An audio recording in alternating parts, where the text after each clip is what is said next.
Drowning can happen in seconds, and it can happen in residential pools, toilets, and bathtubs.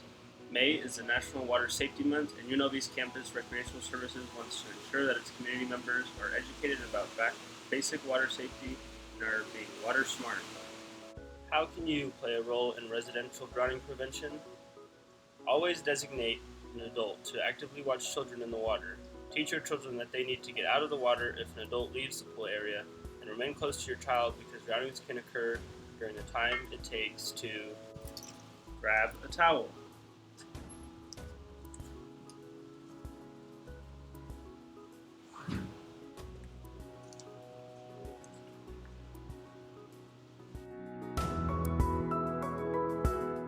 Check social media on your phone.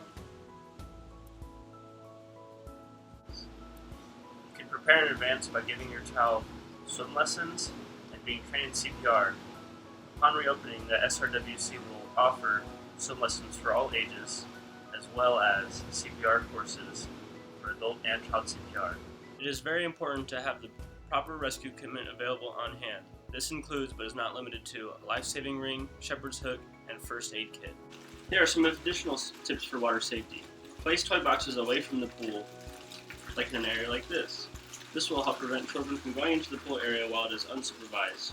Practice safety skills with your children, such as back floats, asking for permission to enter the water, and wearing proper attire, sunscreen, and flotation devices. Sunscreen should at least have 30 SPF.